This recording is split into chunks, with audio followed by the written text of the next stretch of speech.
The Rationale of Verse. The word verse is here used not in its strict or primitive sense, but as a term most convenient for expressing generally and without pedantry all that is involved in the consideration of rhythm, rhyme, meter, and versification. There is perhaps no topic in polite literature which has been more pertinaciously discussed, and there is certainly not one about which so much inaccuracy, confusion, misconception, misrepresentation, mystification, and downright ignorance on all sides can be fairly said to exist. Were the topic really difficult, or did it lie even in the cloudland of metaphysics, where the doubt vapours may be made to assume any and every shape at the will or at the fancy of the gazer, we should have less reason to wonder at all this contradiction and perplexity.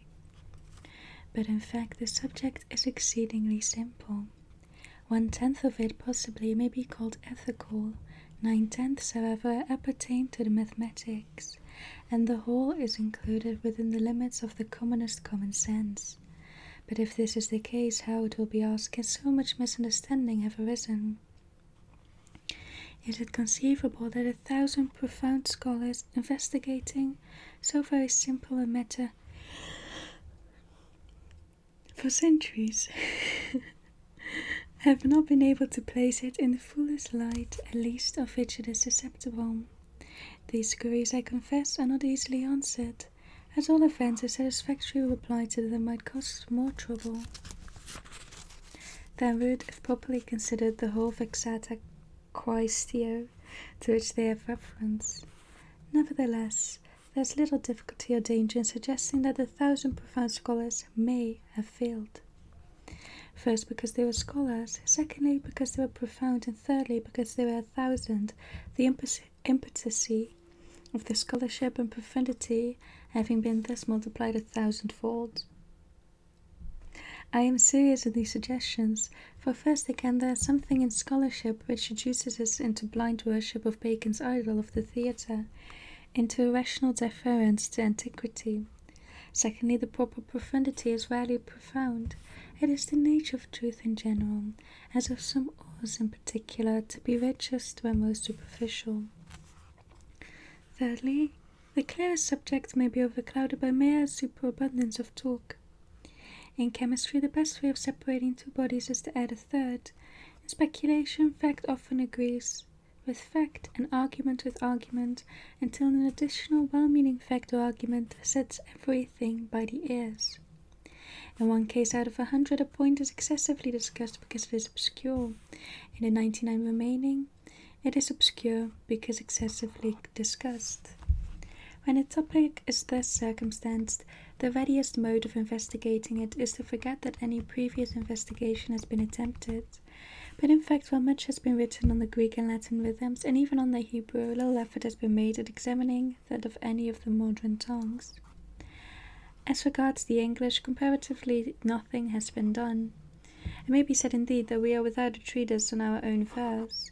In our ordinary grammars, and in our works on rhetoric or prosody in general, may be found occasional chapters, it is true, which have the heading versification, but these are in all instances exceedingly meagre.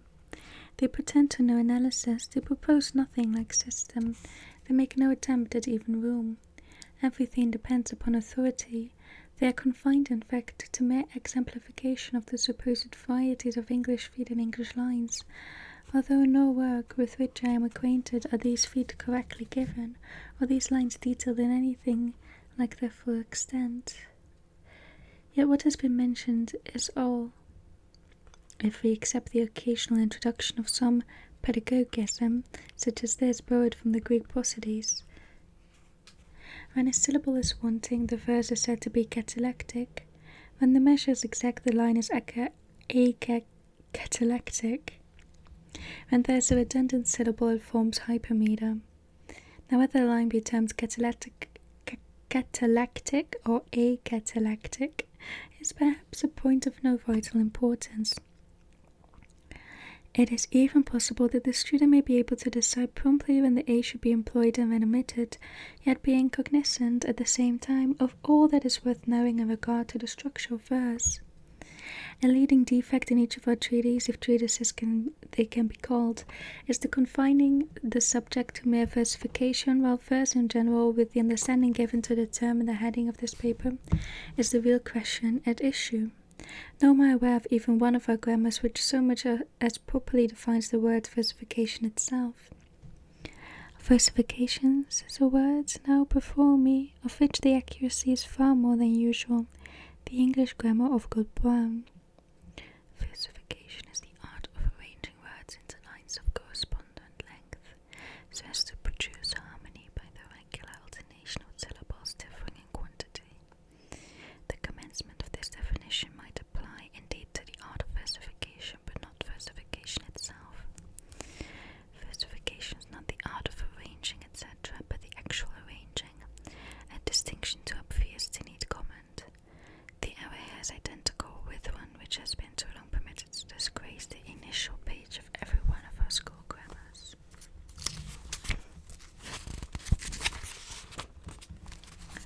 I allude to the definitions of English grammar itself. English grammar, it is said, is the art of speaking and writing the English language correctly.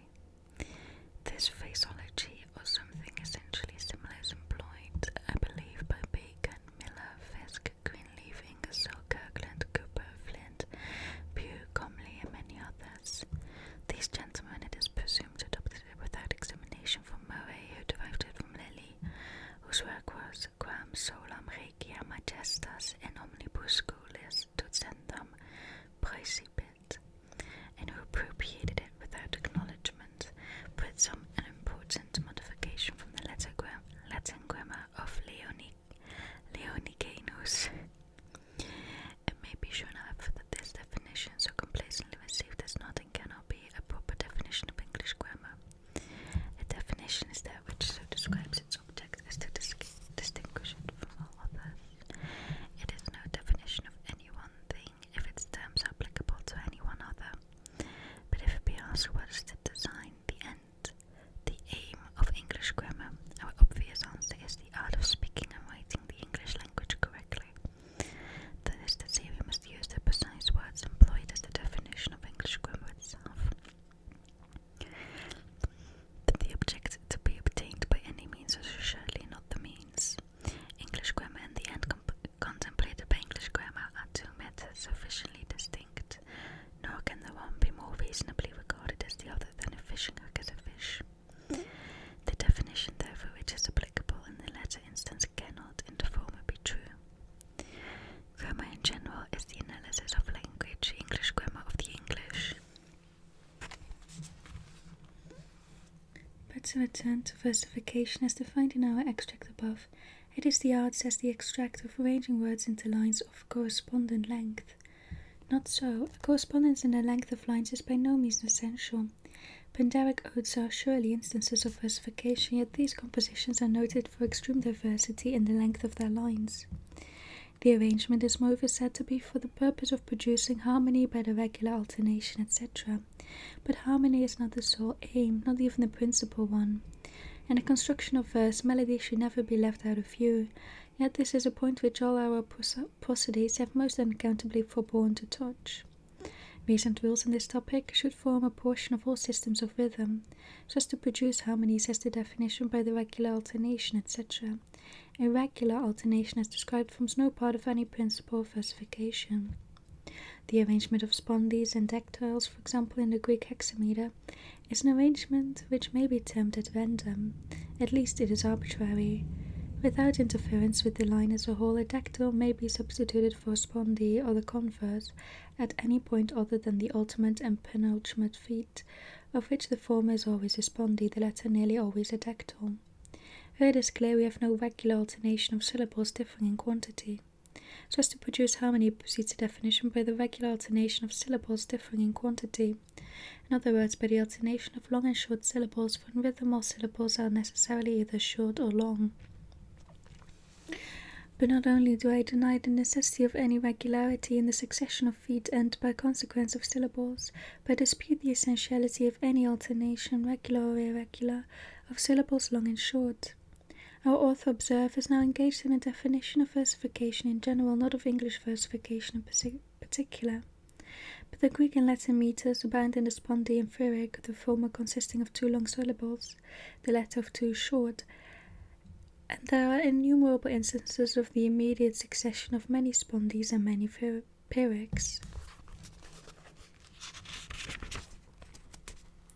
Here is a passage from Silius Italicus.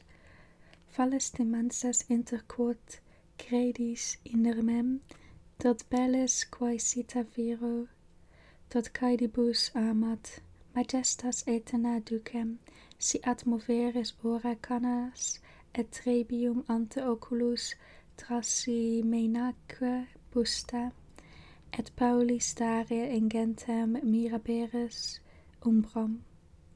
Making the elisions demanded by the classic prosodies, we should scan these hexameters thus. Oh, I don't know if I can do this. Okay.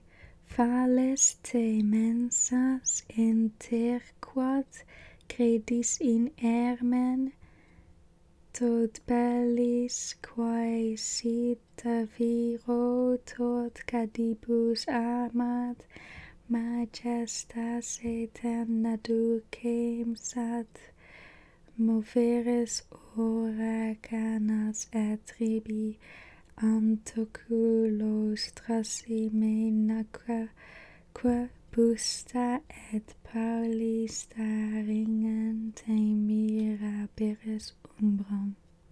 Is that how you do it? When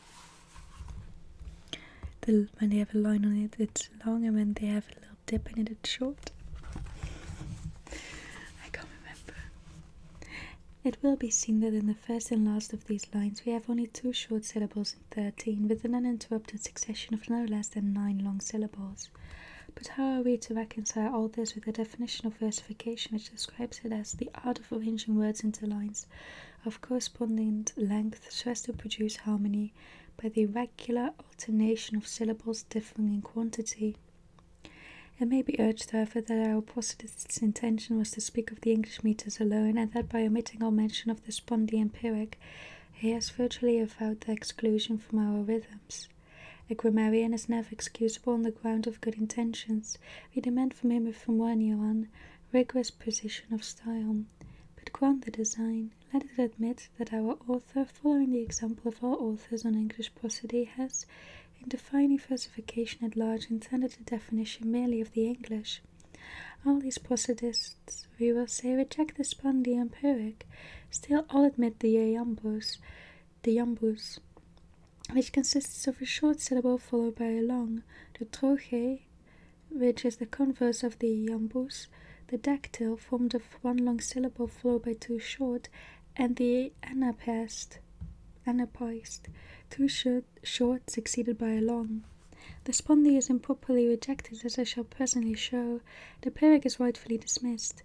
Its existence in neither ancient or modern rhythm is purely chimerical, and the insisting on so perplexing a non-entity as the fruit of 2 short syllables affords perhaps the best evidence of the gross rationality and subservience to authority which characterize our prosody. In the meantime, the acknowledged actor and anapaest are enough to sustain my proposition about the alternation, etc., without reference to feet which are assumed to exist in the Greek and Latin meters alone, for an anapaest and dactyl may meet in the same line, and of course we shall have an uninterrupted succession of 4 short syllables. The meeting of these 2 feet, to be sure, is an accident, not contemplated in the definition now discussed, for this definition, in demanding a regular alternation of syllables differing in quantity, insists on a regular succession of similar feet. But here is an example. Sing to me, Isabelle. This is the opening line of a little ballad now before me, which proceeds in the same rhythm, a peculiarly beautiful one. More than all this, English lines are often well composed entirely of a regular succession of syllables, all of the same quantity. The first lines, for instance, of the following quatrain by Arthur C. Cox: March, march, march, making sounds as they tread, ho, ho, how they step, going down to the dead. The line in italicized, which is march, march, march, is formed by 3 caesuras. The caesura, of which I have much to say hereafter, is rejected by the English prosodies and grossly misrepresented in the classic. It is a perfect fruit, the most important in all verse, and consists of a single long syllable, but the length of this syllable varies. It has thus been made evident that there is not one point of the definition in question which does not involve an error, and for anything more satisfactory or more intelligible we shall look in vain to any published treatise on the topic. So general and so total failure can be referred only to radical misconception. In fact, the English positists have blindly followed the pedants.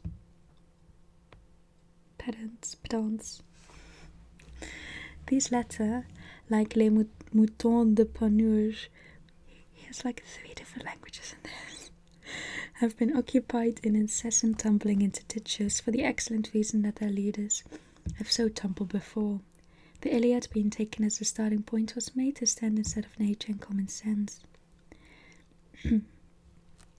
Upon this poem, in place of facts and deduction from fact or from natural law, were built systems of feet, meters, rhythms, rules that contradict each other every 5 minutes, and for nearly all of which there may be found twice as many exceptions as examples.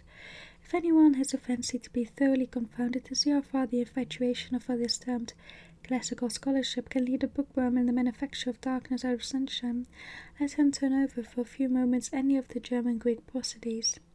The only thing clearly made out in them is a very magnificent contempt for Leibniz's principle of a sufficient reason.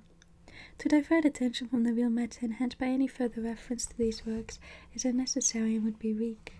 I cannot call to mind at this moment one essential particular of information that is to be gleaned from them, and I will drop them here with merely this one observation, that employing from among the numerous ancient feet the Spondi, Trochi, the Iambus, the Anapais, the Dactyl, and the Caesura alone, I will engage to scan correctly any of the Horatian rhythms, or any true rhythm that human ingenuity can conceive.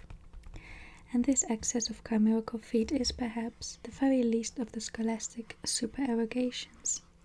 Ex uno disce omnia. The fact is that quantity is a point in whose investigation the lumber of mere learning may be dispensed with, if ever in any. Its appreciation is universal. It appertains to no region or race, nor era in especial. To melody and to harmony the Greeks hearkened with ears precisely similar to those which we employ for similar purposes at present, and I should not be condemned for heresy in asserting that a pendulum at Athens would have vibrated much after the same fashion as does a pendulum at the city of Ben. Verse originates in the human enjoyment of equality, fitness.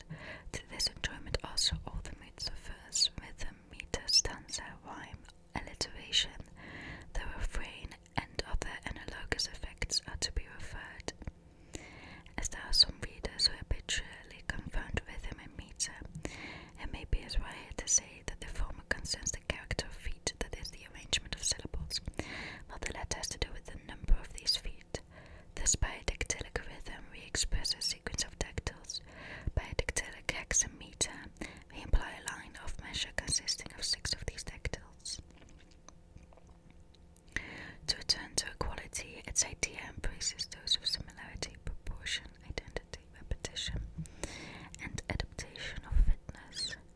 It might not be very difficult to go even behind the idea of equality and show both how and why it is that human nature takes pleasure in it, but such an investigation would, for any purpose now in view, be supererogatory.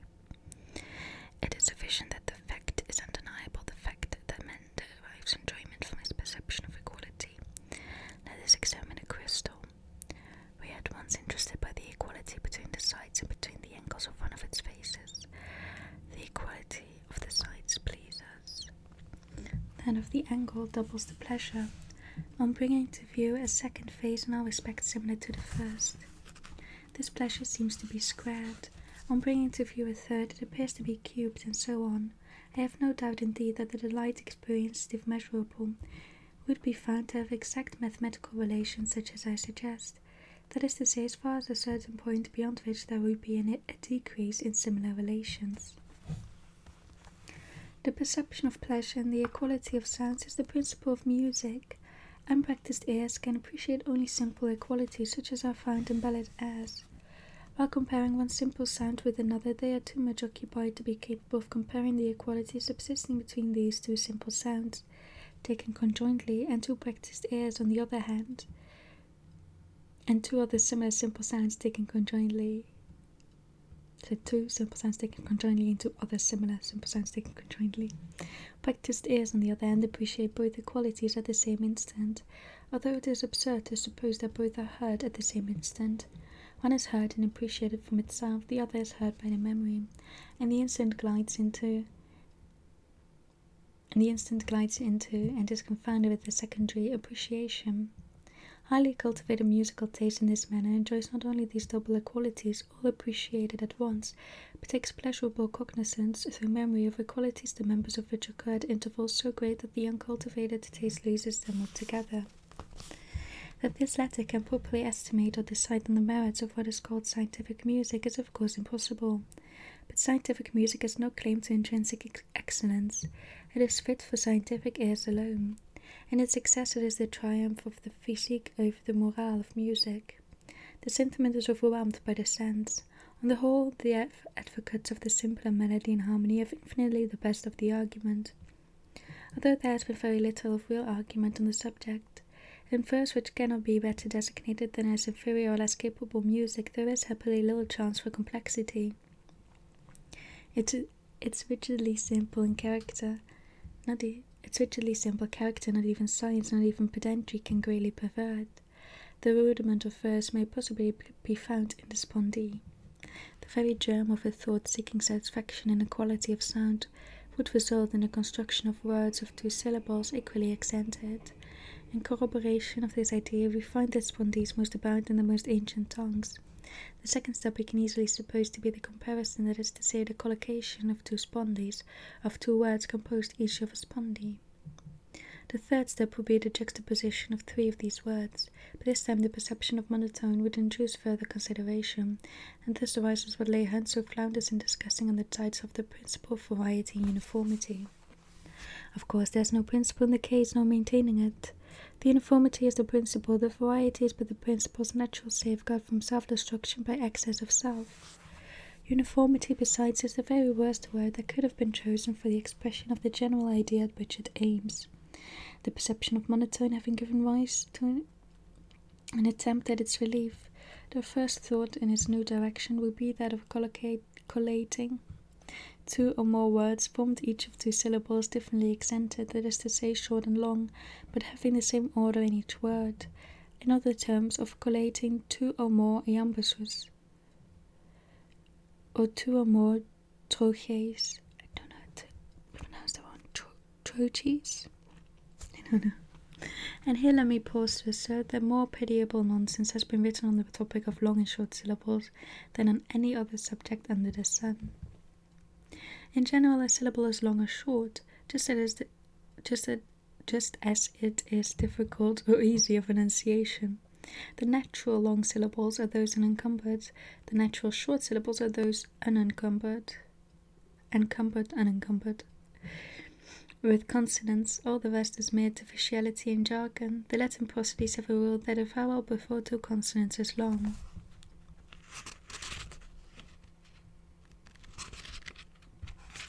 This rule is deduced from authority, that is, from the observation that vowels so circumstanced, and the ancient poems are always in syllables long by the laws of scansion.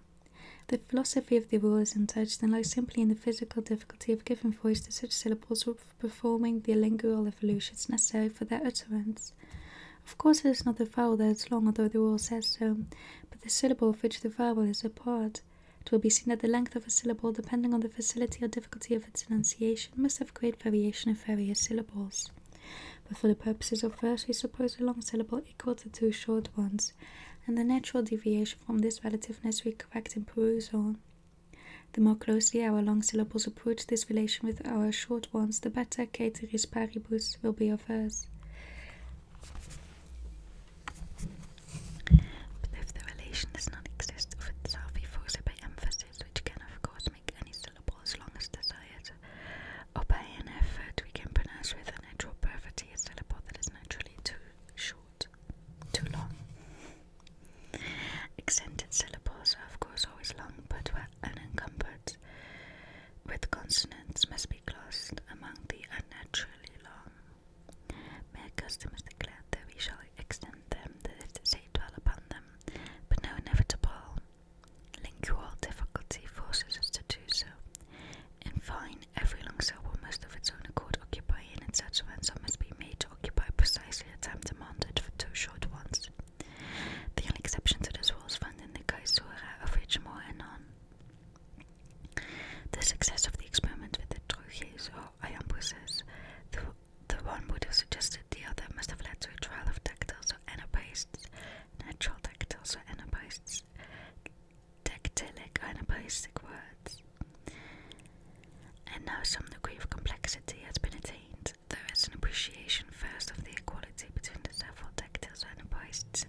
notwithstanding these sequences, they would be again arrested by the sense of monotone. A succession of spondees would immediately have displeased. One of the yambuses or of trochees, on account of the variety included within the foot itself, would have taken longer to displease. One of dactyls or anapis still longer, but even the last, if extended very far, must have become wearisome. The idea first of curtailing and secondly of defining the length of a sequence would thus at once have arisen. Here then is the line or verse proper, the principle of equality, being constantly at the bottom of the whole process. Lines would naturally be made in the first instance equal in the number of their feet. In the second instance there would be variation in the mere number. One line would be twice as long as another, though one would be some less obvious multiple of another. Then still less obvious proportions would be adopted. Nevertheless there would be proportion, that is to say, a phase of equality still. Lines being once introduced, the necessity of distinctly defining these lines to the ear, as yet written verse does not exist, will lead to a scrutiny of their capabilities at their terminations. And now would spring up the idea of equality in sound between the final syllables, in other words, of rhyme. Verse would be used only in the iambic and epistic and spondaic rhythms, granting that the latter had not been thrown aside long since on account of its tameness. Okay, I need you guys to see this. This is not how he meant it, but after that line, he put a winky smiley face. Because in these rhythms, the concluding syllable being long could best sustain the necessary protraction of the voice. No great while could elapse, however, before the effect, found pleasant as well as useful, would be applied to the two remaining rhythms. But as the chief force of rhyme must lie in the extended syllable, the attempt to create rhyme at all in these two remaining rhythms, the trochaic and dactylic, would necessarily result in double and triple rhymes, such as beauty with duty, trochaic, and beautiful with dutiful, dactylic. It must be observed that in suggesting these processes I assign them no date. Nor do I even insist upon that order.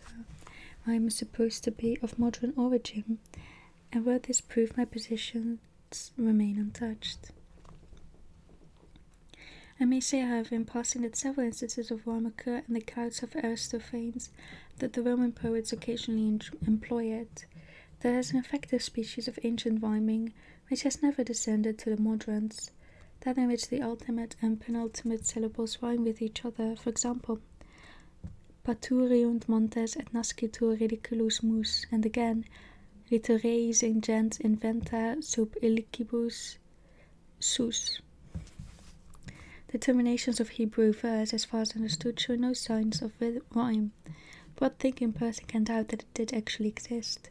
That men have so obstinately and blindly insisted in general, even up to the present day, in confining rhyme to the ends of lines, when its effect is even better applicable elsewhere, intimates, in my opinion, the sense of some necessity in the connection of the end with the rhyme, hints that the origin of rhyme lay in necessity which connected it with the end. Shows that neither mere accident nor mere fancy gave rise to the connection, points, in a word, at the very necessity which I have suggested, that of some mode of defining lines to the ear is the true origin of rhyme. Admit this, and we throw the origin far back in the night of time, beyond the origin of written verse. But to resume, the amount of complexity I have now supposed to be attained is very considerable. Various systems of equalization are appreciated at once and nearly so in their respective values and in the value of each system with reference to all the others. As our present ultimatum of complexity, we have arrived at a triple rhyme with natural dactylic lines existing proportionally as well as equally with regard to other triple rhymed natural dactylic lines. For example, virginal lilian, rigidly, humblily, dutiful, saintly, lowlily, thrillingly, holily, beautiful. Right. If you want to read that yourself, it's this. Here we appreciate first the absolute equality between the long syllable of each dactyl and the two short conjointly. Secondly, the absolute equality between each dactyl and any other dactyl, in other words, among all the dactyls. Thirdly, the absolute equality between the two middle lines. Fourthly, the absolute equality between the first line and the three others taken conjointly. Fifthly, the absolute equality between the last two syllables of the respective words dutiful and beautiful. Sixthly, the absolute equality between the two last syllables of the respective words lowlily and holily. Seventhly, the approximate equality between the first syllable of dutiful and the first syllable of beautiful. Eighthly, the approximate equality between the first syllable of lowlily and that of holily. Ninthly, the proportional equality, that of 5:1. Between the first line and each of its members, the dactyls. Tenthly, the proportional equality, that of 2:1. Between each of the middle lines and its members, the dactyls. 11thly, the proportional equality between the first line and each of the two middle, that of 5:2. 12thly, the proportional equality between the first line and the last, that of 5:1. 13thly, the proportional equality between each of the middle lines and the last, that of 2:1. Lastly, the proportional equality as concerns number between all the lines taken collectively and any individual line, that of 4:1. The consideration of this last equality would give birth immediately to the idea of stanza, that is to say, the installation of lines into equal or obviously proportional measures. In its primitive, which was also its best form, the stanza would most probably have had absolute unity. In other words, the removal of any one of its lines would have rendered it imperfect, as in the case above, where if the last line, for example, be taken away, there is left no rhyme to the dutiful of the first. Modern stanzas excessively loose and were so ineffective as a matter of course. Now, though in the deliberate written statement which I have here given of these various systems of equalities, there seems to be an infinity of complexity, so much that it is hard to conceive the mind taking cognizance of them all in the brief period occupied by the perusal of recital or recites of the stanza. And the difficulty is in fact apparent only very well it becomes so. Anyone fond of mental experiment may satisfy himself by trial that in listening to the lines he does actually, although with a seeming unconsciousness on account of the rapid evolutions of sensation, recognize and instantaneously appreciate more or less intensely as his ears cultivated, each and all of the equalizations detailed. The pleasure received or receivable as very much such a progressive increase, and in very nearly such mathematical relations as those which I have suggested in the case of the crystal. It will be observed that I speak of merely approximate equality between the first syllable of dutiful and that of beautiful, and it may be asked why we cannot imagine the earliest rhymes to have had absolute instead of proximate equality of sound. But absolute equality would have involved the use of identical words, and it is the duplicate sameness of monotony, that of sense as well as that of sound, which would have caused these rhymes to be rejected in the very first instance. The narrowness of the limits within which verse composed of natural feet alone must necessarily have been confined, would have led after a very brief interval to the trial and immediate adoption of artificial feet, that is to say, of feet not constituted each of a single word, but two or even three words, or of parts of words. These feet would be intermingled with natural ones. For example, a breath can make them as a breath has made. So you can try that one for yourself, because I didn't do it right.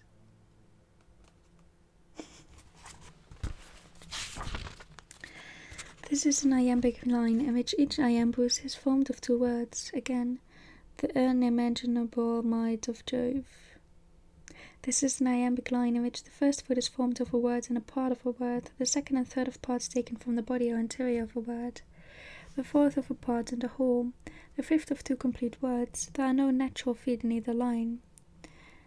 Again, okay, you can do these for yourself. Okay, you can just pause the video if you want to try it. These are two dactylic lines in which we find natural feet, deity, mannequin, feet composed of two words, fancy that, imagine a, merely two, mad in it, feet composed of three words, can it be, made in his, a foot composed of a part of a word, dictively, and a foot composed of a word and a part of a word, ever within. And now in our supposititious progress, we have gone so far as to exhaust all the essentialities of verse.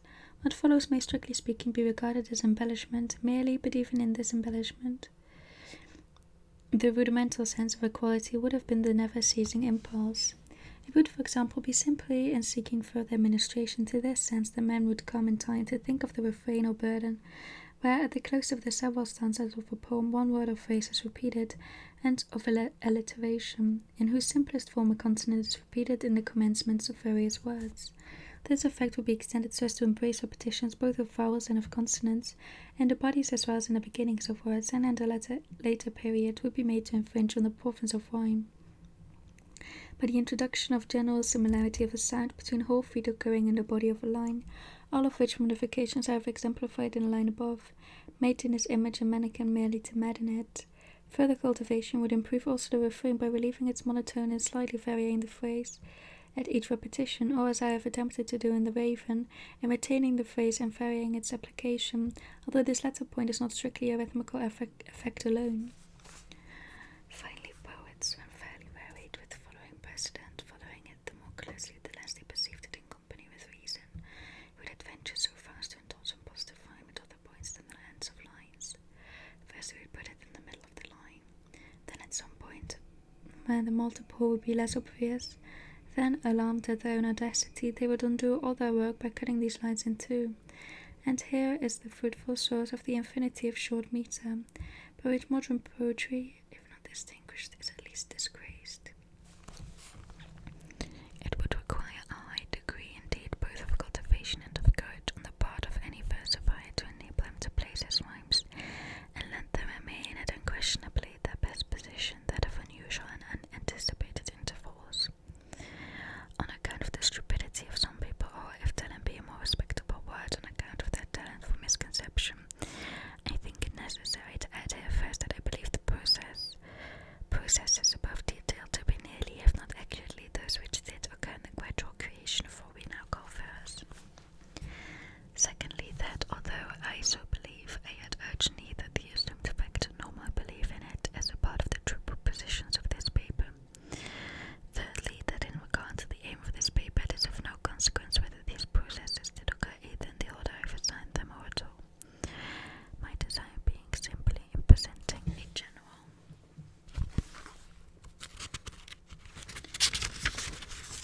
type of such processes might have been and must have resembled to help them, some people, to an easy understanding of what I have further to say on the topic of verse.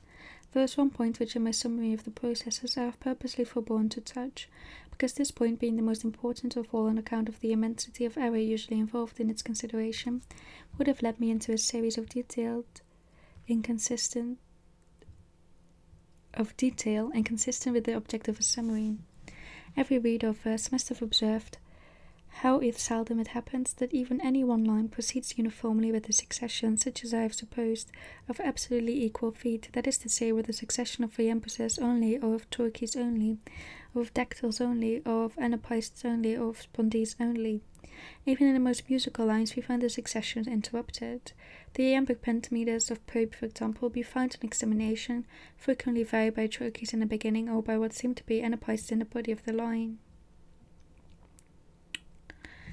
Again, you can pause the video and try this one for yourself. Were anyone weak enough to refer to the procedures for the solution of the difficulty here, he would find it solved as usual by a rule stating the fact the rule supposes to be the fact, but without the slightest attempt at the rationale. The rule doesn't suppose anything. Okay. The parts that are boring are kind of annoying. I don't like this one. By synovices of the two short syllables, say the books, an anapaest may sometimes be employed for an iambus, or a dactyl for a trochee. In the beginning of a line, a trochee is often used for an iambus. Blending is the plain English for synovices, but there should be no blending. Neither is an anapaest ever employed for an iambus, or a dactyl for a trochee. These feet differ in time, and no feet so differing can ever be legitimately used in the same line.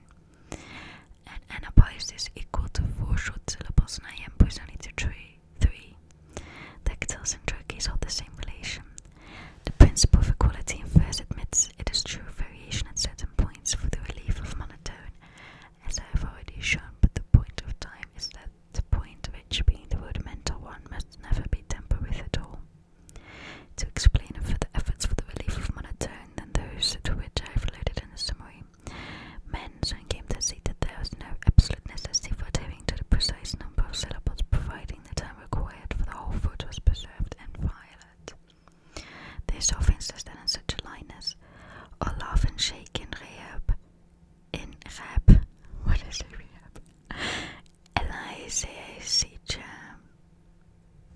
Rabelais. I don't know. Again, you can try it for yourself if you really like that.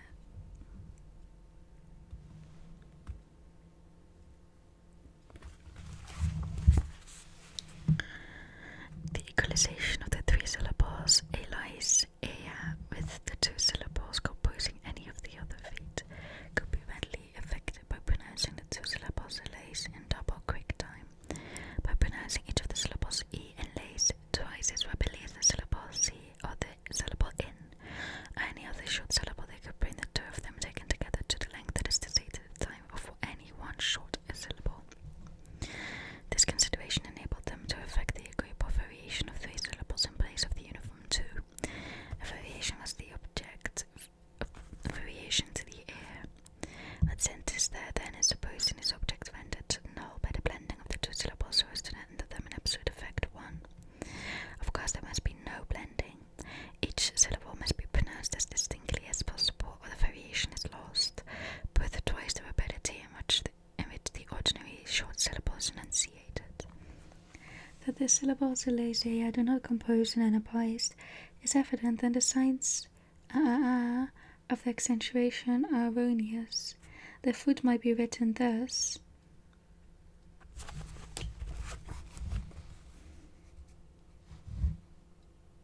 I don't know how to pronounce the inverted crescents expressing double quick time and might be called a bastard iambus. Here is a trochaic line. See the delicate fruited reindeer. The prosody, that is to say the most considerate of them, would here decide that delicate is a dactyl used in place of a trochee, and will refer to what they call their rule for justification. On this varying stupidity would insist upon a Procrustean adjustment, thus delicate, and adjustment recommended to all such words as silvery, murmuring, etc., which it is said should not be only pronounced but written silvery, murmuring, without the E. And so on, whenever they find themselves in trochaic predicament. I have only to say that delicate, when circumstances above, is neither a dactyl nor a dactyl's equivalent, that I would suggest for it this accentuation, that I think it as well to call it a bastard trochee, and that all words at all events should be written and pronounced in full and as nearly as possible as nature intended them. About 11 years ago there appeared in the American Monthly Magazine, then edited I believe by Messrs. Hoffman and Benjamin, a review of Mr. Willis's poems.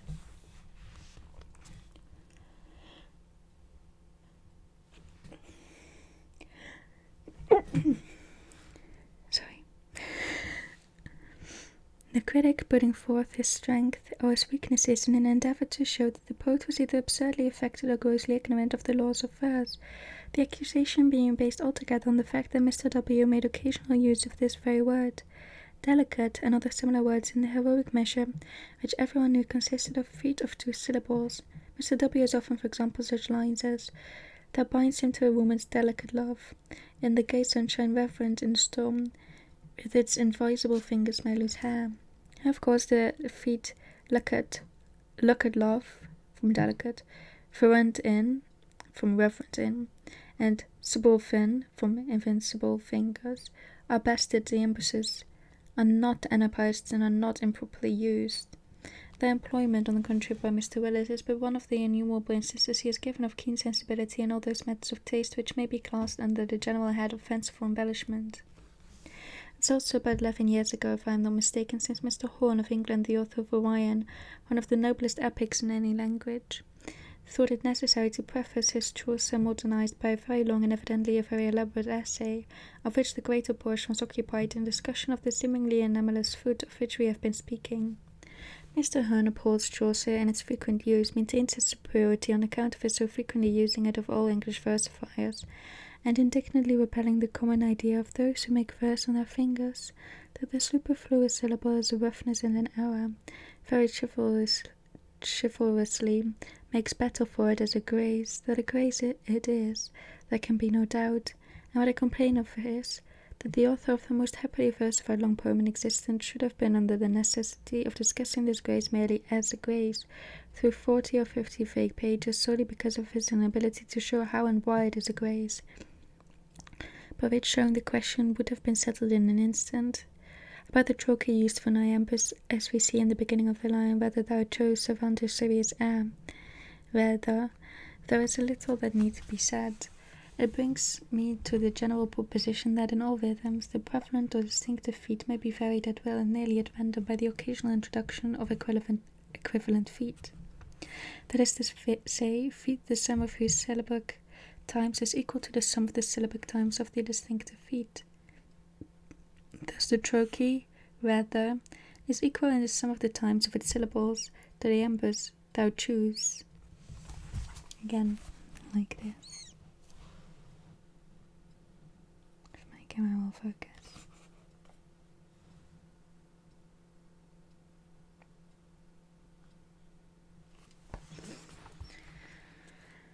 In the sum of the times of its syllables. So we've been going on for a long time. I'll read just a little bit more and then we're gonna stop and have the rest in part 2 of this video. Each foot being in time equal to 3 short syllables. Good versifiers who happen to be also good poets contrive to relieve the monotone of a series of feet by the use of equivalent feet only at rare intervals and at such points of their subject as seem in accordance with the startling character of the variation. Nothing of this care is seen in the line quoted above, although Pope has some fine instances of the duplicate effect. Where vehemence is to be strongly expressed, I am not sure that we should be wrong in venturing on 2 consecutive equivalent feet, although I cannot say that I have ever known the adventure made except in the flowing passage which occurs in Alarav, a boyish poem written by myself when a boy. I am referring to the sudden and rapid advent of a star. Dim was its little disk, and angel eyes alone could see the phantom in the skies, when first the phantom's curse was found to be headlong hitherward o'er the starry sea. In the general proposition above, I speak of the occasional introduction of equivalent feet. It sometimes happens that unskillful versifiers, without knowing what they do or why they do it, introduce so many variations as to exceed in number the distinctive feet, when the air becomes at once bulked by the bouleversement of the rhythm. Too many trochees, for example, inserted in an iambic rhythm, would convert the latter to a trochaic. I may note here that in all cases the rhythm designed should be commenced and continued without variation until the air has had full time to comprehend what is the rhythm. In violation of a rule so obviously founded in common sense, many even of our best poets do not scruple to begin an iambic rhythm with a trochee or the converse, or a dactylic with an anaprise or the converse, and so on. Somewhat less objectionable error, although still a decided one, is that of commencing a rhythm not with a different equivalent foot but with the bastard foot of the rhythm instead. For example, many a thought will come to memory. Here many a is what I have explained to a bastard trochee, and to be understood should be accented with inverted questions. It's objectionably solely on account of its position as the opening foot of the trochaic rhythm. Memory, similarly accented, is also best of trochee but unobjectionable, although by no means demanded. And again, I will show you what he's talking about. The further illustration of this point will enable me to take an important step. One of our finest poets, Mr. Christopher P. Scrange, begins a very beautiful poem thus: many other thoughts that come to me in my lonely musing, and they drift so strange and swift, there's no time for choosing which to follow, for to leave any seems so losing. Alluding to Mr. Quench, of course, but this en passant. It will be seen here that the intention is trochaic, although we do not see this intention by the opening foot as we should do, or even by the opening line. Reading the whole stanza, however, we perceive the trochaic rhythm as a general design, and so after some reflection we divide the first line thus: many are the thoughts that come to me. Thus again the line will seem musical. It is highly so, and it is because there is no end to instances of just such lines of apparently incomprehensible music, that Coleridge thought proper to invent his nonsensical system of what he called scanning by accents, as if scanning by accents were anything more than a phrase. Whenever Christabel is really not rough, it can be as readily scanned by the true laws, not the supposititious rules of verse, as can the simplest pentameter of Pope, and where it is rough past him, these same laws will enable any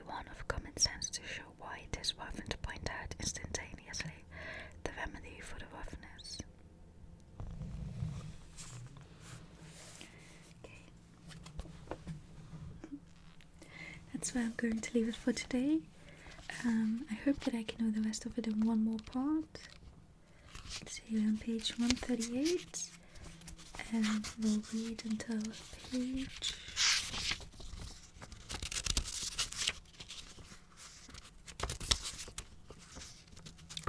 163. Okay, so in the next part we will be able to finish it.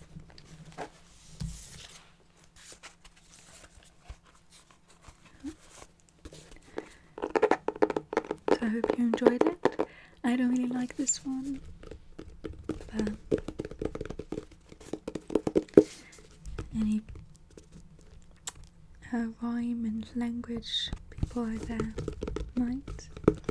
I feel like he talks like Professor Snape. You know, he says stupid a lot. Anyone who doesn't agree with him is stupid. You know, I'm beginning to not like Poe so much reading all this.